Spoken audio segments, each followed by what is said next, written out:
Greetings, this is Kyle Fuller responding to the Week 7 journal entry via a multimodal representation. Got to get those bonus points, right? Well, we were directed to look at these three interfaces here, so let's first start by looking at the Universal Design for Learning Toolkit.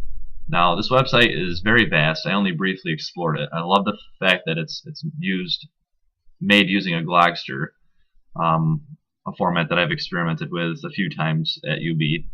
And I also do like the metaphor that they use with the idea of toolkits, because we want our kids to have certain strategies and techniques to, relate to real world contexts, and they have different tools or different literacies for each components of their lives.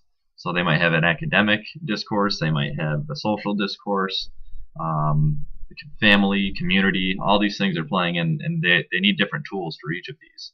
So I think the idea of tools is very cool. A couple things I looked at study skills.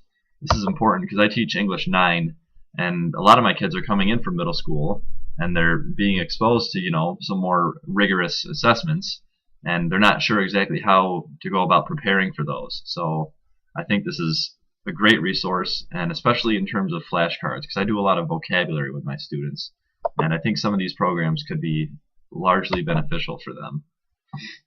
So we took a look at English vocabulary study stacks, and they can look through, some of these, and there's a lot of cards. So abbreviate, and then you kind of maybe figure out the definition for that word, and if you think you got it right, then you go up here. Abstinence, we know what that means. Adulation, maybe not so much, so we'll put this down here and come back to that later. Adversity, a challenge, an obstacle that's faced. Bring that up here. So they can just go through these. These are alphabetical, and you can sort of time yourself to see how long it takes. And it's also great because there's a variety of games that make it more interesting and intriguing to the kids. There's Unscramble. There's Crossword. This is kind of revolving around Scrabble there. You can quiz yourself. There's Hangman. So I think they'll get a good kick out of this website for sure. There's a lot to it. Let's go back here. There's also audiobooks on this site, which I think is great for those auditory learners. I took a look at this reprint section here, and I think there's over like 8,000 books or something you have access to. So I took a look at Grapes of Wrath by Steinbeck. And again, there's a number of ways to download this text so you can actually hear it spoken to you, which I think kids will benefit from. There was a way to download it earlier that's telling me to buy this one. Well, regardless, there's ways to access, obviously, in terms of audiobooks. So that's kind of this site. There's a lot to it, obviously, as you can see, and it's very vast, and I don't want to really get into that all right now. Try to keep this somewhat brief. Let's take a look at... Okay, now we have the book builder, which I wasn't too sure where they were going with this website. I guess this may be a book that someone has created with their class. It looks like a school in Malden. This is a children's book, and you can listen to it down here. So you have the visual, the auditory, the kinesthetic with actually moving around and pressing the keys to go through.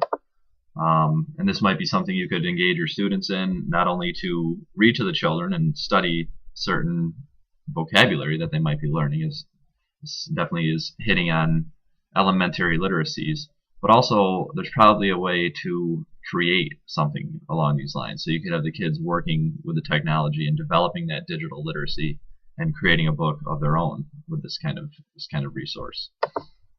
And lastly, I took a look at the interactive lesson, and I went to Read, Write, Think because that's language arts. And I think this is a huge resource. I use this a lot in undergrad when I was, first getting into student teaching and just being introduced to the realm of education. And this has a plethora of ideas, and they're very thorough. They give you an overview of the overall lesson, certain resources they might utilize. You see we have a KWL chart here. And this lesson here, for instance, is 7 to 10 50-minute sessions. So it's almost like a mini unit, and they give you everything, the standards that you're hitting at, and the timing of each lesson, the objectives, and that it walks you through very thoroughly of each and every step that you need to take in delivering these lessons.